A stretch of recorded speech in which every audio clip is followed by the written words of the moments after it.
సప్తమ పరిచ్ఛేదం. కొన్నగర్ భక్తులతో నరేంద్రుని గానం. శ్రీరామకృష్ణ సమాధి. గదిలో అప్పటికే పలువురు భక్తులు చేరి ఉన్నారు. కొన్నగర్కు చెందిన భక్తులలో ఒకరు సాధకుడు. కొత్తగా వచ్చాడు. వయస్సు 50 పైబడే ఉంటుంది. ఒకంత పాండిత్యాహంకారం ఉన్నట్లు కనిపించాడు. మాటల మధ్యలో అతడు పాలసముద్రాన్ని చిలకటానికి మునుపు చంద్రుడు లేడా ఏమిటి? దీనికి సమాధానం ఎవరు చెబుతారు అని అడిగాడు మా సాధకునితో. బ్రహ్మాండమే లేని సమయంలో ముండమాల ఎక్కడి నుండి పొందావు అని ఒక పాటలో ఉంది. సాధకుడు కాస్త కోపంగా, అది వేరే సంగతి. గది మధ్యలో నిలబడి ఉన్న శ్రీరామకృష్ణులు మా వైపు తిరిగి హఠాత్తుగా అతడు వచ్చేశాడు, నారాయణ్ వచ్చేశాడు అన్నారు. నరేంద్రుడు వసారాలో హాజరా తదితరులతో మాట్లాడుతూ ఉన్నాడు. ఆ మాటల శబ్దం గదిలో కూడా వినపడింది. శ్రీరామకృష్ణులు వాగుడుకాయ. ప్రస్తుతం కుటుంబ చింతలు చిక్కుబడి ఉన్నాడు. మా అవునండి. శ్రీరామకృష్ణులు దుఃఖాలను వరాలుగా పరిగణిస్తూ ఉన్నట్లుగా ఒకసారి చెప్పాడు కదా. మా అవునండి. గొప్ప మనోస్థైర్యం ఉన్నవాడు. పెద్ద కాళి, దేనిలోనూ తక్కువ లేదు. కొన్నగరకు చెందిన భక్తుడొకడు శ్రీరామకృష్ణులతో, స్వామి, ఈ సాధకుడు మీ దర్శనార్థం వచ్చాడు. ఇతడు ఏదో అడగాలి అనుకుంటున్నాడు అన్నాడు. సాధకుడు తలను పైకెత్తి తిన్నగా కూర్చొని, స్వామి, మార్గోపాయం ఏమిటి అని అడిగాడు. భగవల్లబ్ధికి మార్గం గురువాక్యాలపై విశ్వాసం. శుష్కపాండిత్యంలో సిద్ధి లభించదు. శ్రీరామకృష్ణులు గురువాక్యాల పట్ల విశ్వాసం. ఆయన ఉపదేశాలను అనుసరిస్తే భగవల్లబ్ధి చేకూరుతుంది. తాడుపుచ్చుకుని వెళ్తే దానికి కట్టుబడి ఉన్న వస్తువును చేరుకొన్నట్లుగానే సాధకుడు భగవంతుని దర్శించగలమా? శ్రీరామకృష్ణులు విషయాసక్తమై ఉన్న బుద్ధికి ఆయన అగోచరుడు. కానీ కామినీ కాంచనాల పట్ల ఆసక్తి జాడమాత్రంగా ఉన్న ఆయనను పొందలేవు. కానీ విషయాసక్తి లేసమాత్రము ఉండని మనస్సుకు, బుద్ధికి, అంటే శుద్ధ మనస్సుకు, శుద్ధ బుద్ధికి ఆయన గోచరం అవుతాడు. శుద్ధ మనస్సు, శుద్ధ బుద్ధి, శుద్ధ ఆత్మ ఇవన్నీ ఒక్కటే. సాధకుడు కానీ యతోవాచ నివర్తంతే అప్రాప్య మనసా సహా. ఆయన అవాంగ్మానస గోచరుడని శాస్త్రాలు పేర్కొంటున్నాయి కదా.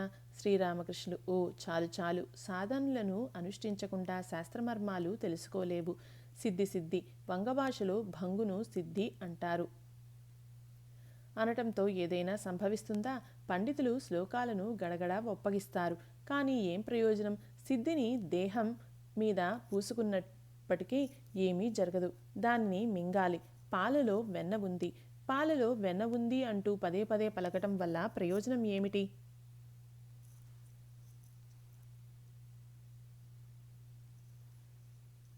ముందుగా పాలను పెరుగుతో తోడుబెట్టు, తర్వాత దానిని చిలికి తీయి. అప్పుడే కదా వెన్న లభిస్తుంది. సాధకుడు వెన్నను తీయటం గురించి మీరు చెప్పింది కూడా శాస్త్రాలలో ఉన్నదే కదా. శ్రీరామకృష్ణులు శాస్త్రాలలో ఉన్నది చెప్పటం వల్లనో వినటం వల్లనో ఏం ప్రయోజనం? వాటిని క్షుణ్ణంగా అర్థం చేసుకోవాలి. 20 పదునుల వర్షం పడుతుందని పంచాంగంలో రాసి ఉంది.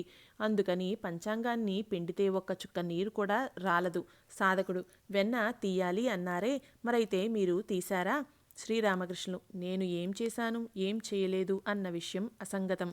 వీటిని చెప్పి విశదీకరించడం చాలా కష్టం. నేతి రుచి ఎలా ఉంటుందో అని ఎవరైనా అడిగితే నేతి రుచి నేతిలా ఉంటుందనే కదా దానికి బదులు చెప్పగలం. వీటినన్నింటినీ అవగాహన చేసుకోవాలి అంటే సాధు సాంగత్యం ఆవశ్యకం. ఏది కఫనాడి, ఏది పిత్తనాడి, ఏది వాయునాడి అని తెలుసుకోవాలి అంటే వైద్యునితో కలిసి వసించాలి. సాధకుడు ఇతరులతో వసించడం కొందరు ఇష్టపడరు. శ్రీరామకృష్ణులు అది జ్ఞానం పొందిన తర్వాత భగవద్దర్శనానంతరం. అంతకు మునుపు సాధు సాంగత్యం ఆవశ్యకం కదా. సాధకుడు మౌనంగా ఉండిపోయాడు. కాసేపయ్యాక కాస్త చెరచెరలాడుతూ, ప్రత్యక్షంగా గానీ లేక పరోక్షంగా గానీ మీరు భగవంతుని అనుభూతం చేసుకున్నారో లేదో చెప్పండి. ఇష్టం ఉంటే చెప్పండి, లేకుంటే వద్దు అన్నాడు. శ్రీరామకృష్ణులు నవ్వుతూ, ఏమని చెప్పను? ఏదో సూచన మాత్రంగానే చెప్పనగును. సాధకుడు అదే తెలుపండి. నరేంద్రుడు పాడ సంసిద్ధుడయ్యాడు. తబలా తీసుకొని రాలేదా అని అడిగాడు. చిన్న గోపాల్, మహిమాచరణ్ది ఒకటి ఉన్నది. శ్రీరామకృష్ణులు వద్దు, అతడిదేది తీసుకురాకు. మొదట కొన్నగరకు చెందిన భక్తుడు ద్రుపద సంగీతం ఆలపించాడు. శ్రీరామకృష్ణులు మధ్య మధ్యలో సాధకుణ్ణి క్రీగంట చూస్తున్నారు. గాయకుడు నరేంద్రుడు సంగీతం గురించి తీవ్రంగా వాదించుకుంటున్నారు. సాధకుడు గాయకునితో, నువ్వు వదిలిపెట్టే రకం కాదు. ఇట్టి వాదనల వల్ల ఏం ప్రయోజనం? మరో భక్తుడు ఈ వాదంలో పాల్గొన్నాడు. దాన్ని చూసి శ్రీరామకృష్ణులు సాధకునితో, మీరు అతన్ని కాస్త మందలించలేదు ఎందుకని అన్నారు. శ్రీరామకృష్ణులు కొన్నగర్ భక్తులతో, మీతో కూడా ఈయనకు సఖ్యత ఉన్నట్లు లేదు. నరేంద్రుడు పాడసాగాడు. పాటను వింటూనే సాధకుడు ధ్యానంలో మునిగిపోయాడు. శ్రీరామకృష్ణులు మంచం మీద దక్షిణాభిముఖంగా కూర్చొని ఉన్నారు. సమయం 3 లేక 4 గంటలు అయి ఉంటుంది. అస్తమిస్తున్న సూర్యుని కిరణాలు సాధకునిపై పడ్డాయి. శ్రీరామకృష్ణులు వెంటనే ఒక గొడుగును విప్పి సాధకునిపై ఎండ పడకుండా దాన్ని పశ్చిమాన పెట్టారు. నరేంద్రుడు మళ్ళీ పాడాడు. అష్టమ పరిచ్ఛేదం. నరేంద్రాదుల ఉపదేశం వేదాంతాలు కేవలం సూచనలు. నరేంద్రుడు పాడుతున్నాడు. నరేంద్రుడు పాట పాడుతూ ఉండగానే శ్రీరామకృష్ణులు సమాధి నిమగ్నులైనారు. సమాధి స్థితి ప్రారంభంలో ఆయన చేతివేళ్లు, ముఖ్యంగా బొటనవేళ్లు వణికాయి. కొన్నగర్ భక్తులు శ్రీరామకృష్ణుల సమాధి స్థితిని చూసి ఎరుగరు. వారు మౌనంగా ఉండిపోయారని భావించి అక్కడ నుంచి బయటకు వెళ్ళటానికి లేచారు. భవనాద్ వారితో, కూర్చోండి, ఇది వీరి సమాధి స్థితి అన్నారు. కొన్నగర్ భక్తులు కూర్చున్నారు. నరేంద్రుడు పాట కొనసాగించాడు. ఇంకా భావపారవస్య స్థితిలోనే ఉన్న శ్రీరామకృష్ణులు కిందికి వచ్చి నరేంద్రుని పక్కన కూర్చున్నారు. నరేంద్రుడు పాడసాగాడు.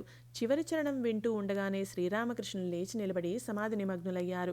చాలాసేపటి తర్వాత బాహ్య స్మృతి నొంది మళ్ళీ చాప మీద కూర్చున్నారు. నరేంద్రుడు పాటలు ముగించాడు. తంబూరాను యథాస్థానంలో ఉంచారు. శ్రీరామకృష్ణులు ఇంకా భావపారవస్యంలోనే నెలకొని ఉన్నారు. ఆ స్థితిలోనే మాట్లాడసాగారు.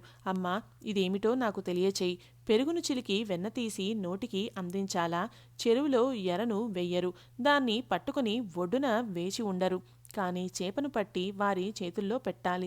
ఎంత కష్టం అమ్మా! ఇక మీదట వాదనలు వింటూ ఉండటం నా వల్ల కాదు.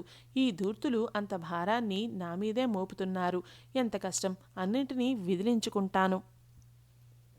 భగవంతుడు వేదాలకు అతీతుడు. వేదాంతాలు అధ్యయనం చేసి ఆయనను పొందనగున నరేంద్రునితో. అర్థమైందా? వేదాలు సూచనలు మాత్రం ఇస్తాయి. మళ్ళీ పాడటానికి నరేంద్రుడు తంబూరా తీసుకురమ్మన్నాడు. శ్రీరామకృష్ణులు, నేను పాడతాను అన్నారు. భావపారవస్యంలోనే పాడసాగారు.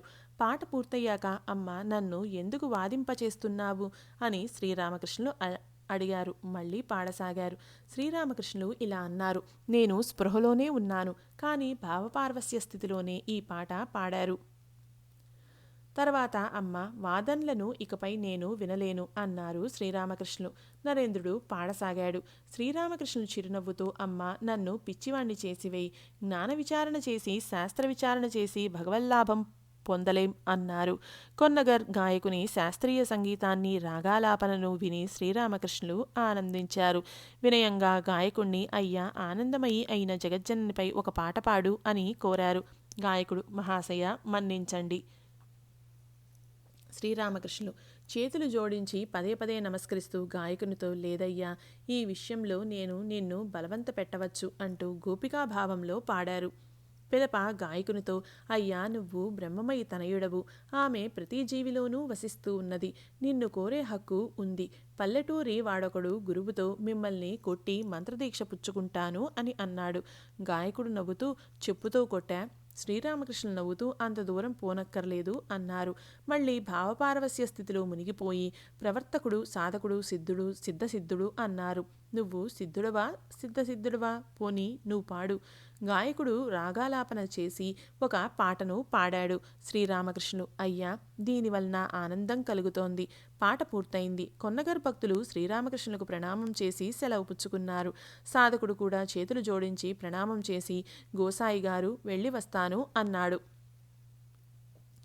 వైష్ణవ సాధువులను గోసాయి గారు అని సంబోధిస్తారు. శ్రీరామకృష్ణులు ఇంకా పారవస్య స్థితిలోనే ఉండి జగజ్జనంతో మాట్లాడుతున్నారు. అమ్మా, నేనా లేక నువ్వా? నేను ఏం చేయను. కాదు, నువ్వే. వాదాలను ఇంతసేపు నువ్వు విన్నావా లేక నేను విన్నానా? కాదు, నేను కాదు, నువ్వే విన్నావు. తమోగుణ సాధువు. శ్రీరామకృష్ణులు సాధారణ స్థితికి వచ్చారు. నరేంద్రుడు, భవనాథ్, ముఖర్జీ సోదరులు మొదలైన భక్తులతో మాట్లాడారు. సాధకుని గురించిన ప్రస్తావన వచ్చింది. భవనాథ్ నవ్వుతూ, అతడు ఎటువంటి వ్యక్తి? శ్రీరామకృష్ణులు, తామసిక భక్తుడు. భవనాథ్ అనేక శ్లోకాలు అప్పగిస్తున్నాడు. శ్రీరామకృష్ణులు, ఒక సాధువు గురించి నేను అతడు రాజసిక సాధువు, అతడికి ఆహారం అది ఇది ఎందుకు పెట్టాలి అన్నాను. అందుకు మరో సాధువు, అలా అనకండి, సాధువుల్లో 3 రకాల వారు ఉన్నారు, సత్వగుణ సాధువు, రజోగుణ సాధువు, తమోగుణ సాధువు అంటూ నాకు పాఠం గరిపాడు. ఆనాటి నుండి నేను అన్ని రకాల సాధువులను గౌరవిస్తాను. నరేంద్రుడు నవ్వుతూ, ఎట్లా, ఏనుగు నారాయణుని వలెనా? అందరూ నారాయణులే కదా. శ్రీరామకృష్ణులు నవ్వి, విద్య అవిద్య రూపాలలో భగవంతుడే లీలలు జరుపుతున్నాడు. రెంటినీ నేను నమస్కరిస్తాను. జగజ్జననియే లక్ష్మి, దౌర్భాగ్యుల ఇళ్లలో ఆమె దరిద్రదేవత అని దేవీ మహత్యం పేర్కొంటోంది. భవనాథ్తో, విష్ణు పురాణంలో ఈ విషయం ఉందా? భవనాథ్ నవ్వుతూ, నాకు తెలియదండి. మీరు సమాధి నిమగ్నులై ఉన్నప్పుడు ఆ స్థితిని అర్థం చేసుకోలేక కొన్నగారు భక్తులు వెళ్ళిపోబోయారు. శ్రీరామకృష్ణులు, వారిని కూర్చోమని చెప్పిందెవరు? భవనాథ్ నవ్వుతూ, నేనే. శ్రీరామకృష్ణులు, జనులను తోడ్కొని రావటంలోనూ అదేవిధంగా బయటకు పంపటంలోనూ నువ్వు ఘటికుడవే. నరేంద్రునికి ఉపదేశం. సత్వంలో తమస్సు. హరిరామ మహత్యం. గాయకునితో నరేంద్రుడు వాదించటం గురించిన ప్రస్తావన వచ్చింది. ముఖర్జీ, నరేంద్రుడు వదిలిపెట్టలేదు. శ్రీరామకృష్ణులు, అవును, ఇటువంటి దృఢమైన పట్టుదల ఉండాలి. దీన్ని సత్వంలో తమోగుణం అంటారు. జనం చెప్పేదాన్ని అట్లే వినాలా? నీకు ఏది ఇష్టమో అది చెయ్యి అని ఒక వెలయాలితో చెప్పాలా ఏమిటి?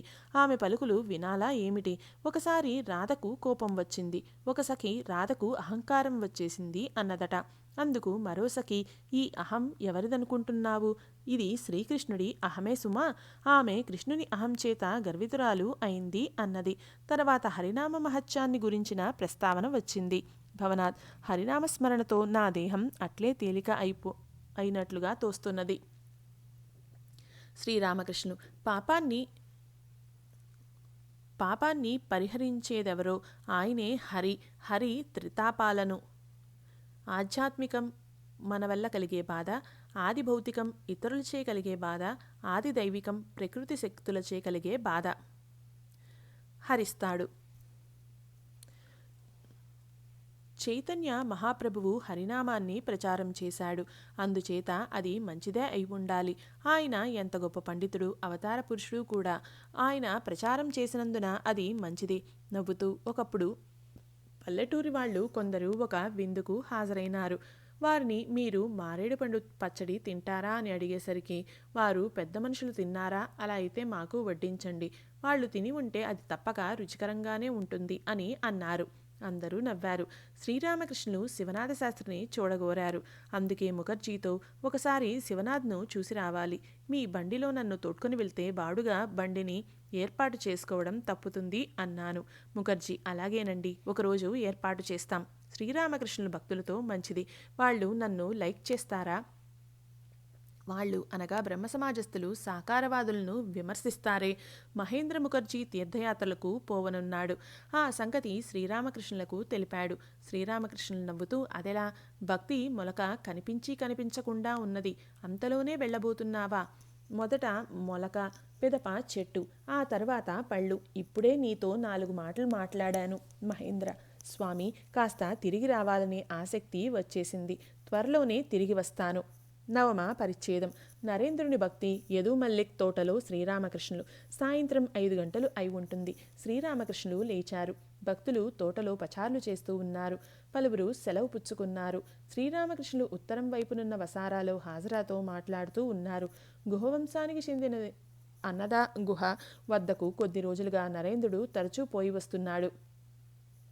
హాజరా, గుహవంశానికి చెందినవాడు అన్నదా.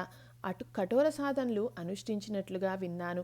ఆహారం అతి స్వల్పంగా తింటాడట. అన్నం 4 రోజులకు ఒకసారేనట. శ్రీరామకృష్ణులు, అలాగా? ఏ వేషంతో భగవంతుని పొందాలో ఎవరికి తెలుసు? హాజరా, నరేంద్రుడి ఆగమని పాడాడు. శ్రీరామకృష్ణులు ఉత్కంఠతో, ఎలా ఉన్నాయి? కిశోరి పక్కన నిలబడి ఉన్నాడు. శ్రీరామకృష్ణులు అతడితో, ఏం నాయనా, బాగున్నావా అని అడిగారు. శ్రీరామకృష్ణులు పశ్చిమ ఉన్న మొగసాలలో నిలబడి ఉన్నారు. అది శరత్కాలం. కాషాయ రంగు ఫ్లానల్ చొక్కా ధరించి ఉన్నారు.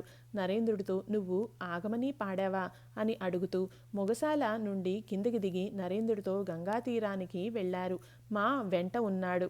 నరేంద్రుడు ఆగమని పాడసాగాడు. ఆగమని అనగా నవరాత్రులు ఆరంభమైన రోజున పాడే పాటలు.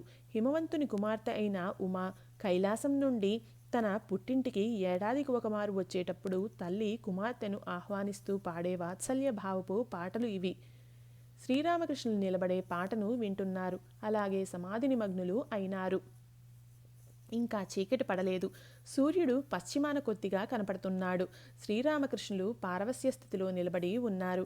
ఆయన సమీపంలో ఉత్తర దిశగా గంగ ప్రవహిస్తూ ఉంది. కాసేపటి క్రితమే నదిలో పోటు ప్రారంభమైంది. ఆయనకు వెనకవైపు పువ్వుల తోట, కుడివైపు నహ్బత్, పంచవటి, పక్కన నరేంద్రుడు నిలబడి పాడుతున్నాడు. సంజయ చీకట్లు అలుముకుంటున్నాయి. నరేంద్రాది భక్తులు శ్రీరామకృష్ణులకు ప్రణామం చేసి సెలవు పుచ్చుకున్నారు. శ్రీరామకృష్ణులు గదికి తిరిగి వచ్చి జగజ్జనని నామాన్ని ఉచ్చరిస్తూ ఆమె ధ్యానంలో మునిగిపోయారు. పక్కన ఉన్న తన ఉద్యాన గృహానికి ఆ రోజు యదు మల్లిక్ వచ్చి ఉన్నాడు. వచ్చినప్పుడల్లా ఒకరిని పంపి శ్రీరామకృష్ణులను అక్కడకు రమ్మని ఆహ్వానించేవాడు. అలవాటు ప్రకారం ఆ రోజు కూడా మనిషిని పంపించాడు. శ్రీరామకృష్ణులు వెళ్లాలని అనుకున్నారు. అప్పుడు కలకత్తా నుంచి అదర్సేన్ వచ్చి ఆయనకు ప్రణామం చేశాడు. యదు మల్లిక్ తోటకు బయలుదేరిన శ్రీరామకృష్ణులు లాటూతో లాంతర్ వెలిగించి నాతో పాటురా అన్నారు. శ్రీరామకృష్ణులు లాటూతో ఒంటరిగా బయలుదేరారు. మా వెనకగా వస్తున్నాడు. శ్రీరామకృష్ణులు మాతో నారాయణ్ణి ఎందుకు నీతో తోడ్కొని రాలేదు? నేను మీతో పాటు రానా? శ్రీరామకృష్ణులు వస్తావా? అధర్ ప్రభృతుడు ఇక్కడ ఉన్నారు కదా, పర్వాలేదు పద. దారిలో ముఖర్జీ సోదరులు నిలబడి ఉన్నారు. శ్రీరామకృష్ణులు మాతో వాళ్లలో ఎవరైనా వస్తున్నారా అని అడిగారు. శ్రీరామకృష్ణులు ముఖర్జీ సోదరులతో సరే రండి, అందరూ వెళ్తే సత్వరం తిరిగి రావచ్చు. శ్రీరామకృష్ణులు యదు మల్లిక్ ఇంటి ముంగిట గదిలో కూర్చున్నారు. గది అందంగా అలంకరింపబడి ఉంది. గదిలోనూ వసారాలోనూ దీపాలు వెలుగుతున్నాయి. యదు మల్లిక్ చిన్నపిల్లలతోనూ స్నేహితులతోనూ ఆనందంగా కూర్చుని ఉన్నాడు. పనివాళ్లు కొందరు ఆయన ఆజ్ఞలకై వేచి ఉన్నారు. కొందరు విసురుతున్నారు. యదు నవ్వుతూ కూర్చొని శ్రీరామకృష్ణులతో మాట్లాడాడు. చిరపరిచితుడిలా ప్రవర్తించాడు. యదు చైతన్యదేవుల భక్తుడు. అతడు స్టార్ థియేటర్లో చైతన్యలీల అనే నాటకాన్ని చూసి వచ్చాడు. దాన్ని గురించి శ్రీరామకృష్ణులతో ప్రస్తావించాడు. చైతన్యలీల అనే కొత్త నాటకం వేశారు, బాగుంది అన్నాడు. శ్రీరామకృష్ణులు ఆనందంగా చైతన్యలీల కథ వింటూ ఉన్నారు. మధ్య మధ్యలో ఆ పిల్లల చేతులు పుచ్చుకొని ఆడుతున్నారు. మా ముఖర్జీ సోదరులు పక్కన కూర్చొని ఉన్నారు. అదర్సేన్ కలకత్తా పురపాలక సంఘంలో వైస్ చైర్మన్ ఉద్యోగానికి ప్రయత్నిస్తున్నాడు. ఆ ఉద్యోగానికి నెల జీతం 1000 రూపాయలు. అదర్ వయస్సు 30 ఏళ్ళు. శ్రీరామకృష్ణులు యదుతో ఏమయ్యా, అదర్కు ఆ ఉద్యోగం దొరకలేదా? అదర్కు అందుకు తగ్గ వయస్సు కాలేదని యదు, అతడి మిత్రులు చెప్పారు. కాసేపయ్యాక యదు శ్రీరామకృష్ణులతో భగవంతుని గురించి ఏమైనా పాట పాడండి అన్నాడు. శ్రీరామకృష్ణులు చైతన్యుని గురించి పాడారు. దశమ పరిచ్ఛేదం. రాకాల్ కొరకు కలత. యదు మల్లిక్ భోలానాథ్. పాటలు పూర్తి కాగానే ముఖర్జీ సోదరులు లేచారు. శ్రీరామకృష్ణులు లేచారు. కానీ భావపారవస్య స్థితిలో ఉన్నారు. వరండాలోకి రాగానే సమాధి నిమగ్నులై అట్లే నిలబడిపోయారు. అక్కడ దీపాలు వెలుగుతున్నాయి. తోట కావలివాడు ఒక భక్తుడు. అతడు కొన్ని వేళల్లో శ్రీరామకృష్ణులను ఆహ్వానించి ఆహారం సమర్పించటం కద్దు. శ్రీరామకృష్ణులు సమాధి స్థితిలో నిలబడి ఉండటం చూసి అతడు వచ్చి పెద్ద విసనకర్రతో ఆయనకు విసిరాడు. తోట పర్యవేక్షకుడు రతన్ వచ్చి శ్రీరామకృష్ణులకు ప్రణామం చేశాడు. శ్రీరామకృష్ణులు మామూలు స్థితిలోకి వచ్చారు. నారాయణ నారాయణ అంటూ వారితో మాట్లాడారు. తర్వాత భక్తులతో కలిసి దక్షిణేశ్వర ఆలయంలోకి ప్రధాన ద్వారం గుండా వెళ్లారు. ఈలోపు ముఖర్జీ సోదరులు అక్కడకు వచ్చి నిలబడి ఉన్నారు. అదర్ శ్రీరామకృష్ణులను వెతుకుతూ ఉన్నాడు. ముఖర్జీ నవ్వుతూ మహేంద్రబాబు పరుగున వచ్చేశాడు. శ్రీరామకృష్ణులు నవ్వుతూ ముఖర్జీతో ఇతడితో మాతో సన్నిహితంగా మెలగండి. ప్రియముఖర్జీ నవ్వుతూ ఇక మీదట ఈయనే మాకు ఉపాధ్యాయుడు.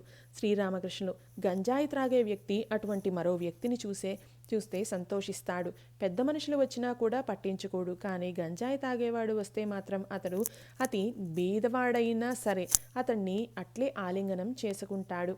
అందరూ నవ్వారు. శ్రీరామకృష్ణుల తోట బాటగుండా పశ్చిమం వైపు నడుస్తూ తమ గదికి వస్తున్నారు. దారిలో యదు ఒక మంచి హైందవుడు. భాగవతంలో నుంచి అనేక విషయాలు చెబుతాడు అన్నారు. మా కాళికాలయానికి వెళ్ళి జగజ్జననికి మొక్కి చరణామృతాన్ని పుచ్చుకున్నాడు. శ్రీరామకృష్ణులు కూడా వచ్చి జగజ్జననికి ప్రణమిల్లారు. రాత్రి దాదాపు 9 గంటలైంది. ముఖర్జీ సోదరులు శ్రీరామకృష్ణులకు ప్రణమిల్లి సెలవు పుచ్చుకున్నారు. అదర్ మా నేల మీద కూర్చొని ఉన్నారు. శ్రీరామకృష్ణులు అదర్తో రాకాల్ గురించి చెప్పసాగారు. రాకాల్ బలరాంతో బృందావనంలో ఉన్నాడు. అతడికి సుస్తీగా ఉన్నదని జాబు వచ్చింది. ఈ వార్త విని 2-3 రోజులుగా శ్రీరామకృష్ణులు కలత చెంది ఉన్నారు.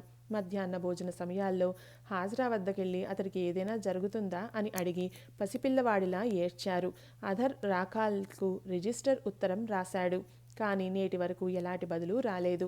శ్రీరామకృష్ణులు అదర్తో నారాయణ్కు బదులు వచ్చింది, నీకు మాత్రం రాలేదా? అదర్ అవునండి, ఇంకా రాలేదు. శ్రీరామకృష్ణులు మాకు కూడా వచ్చింది. చైతన్యలీల నాటకాన్ని శ్రీరామకృష్ణులు చూడటాన్ని గురించి ప్రస్తావన వచ్చింది.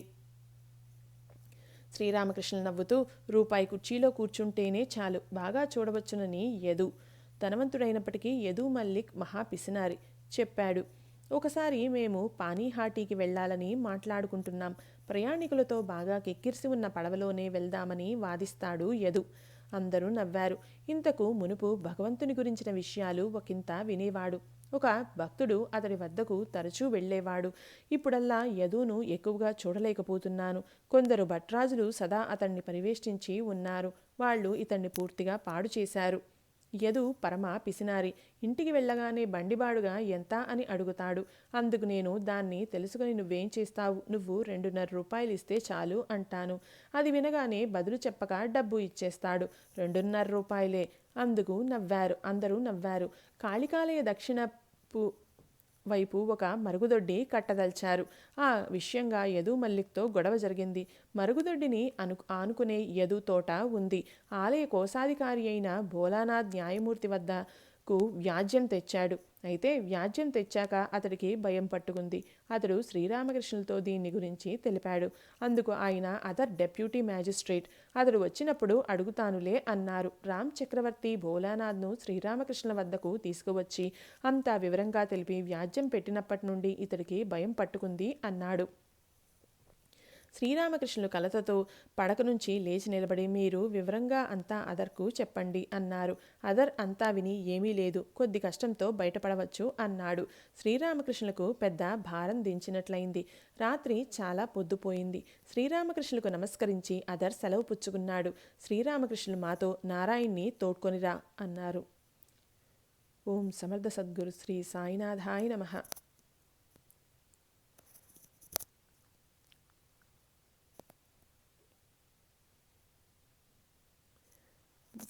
శ్రీరామకృష్ణ కథామృతం మొదటి భాగం సమాప్తం. ఓం సమర్థ సద్గురు శ్రీ సాయినాథాయ నమః.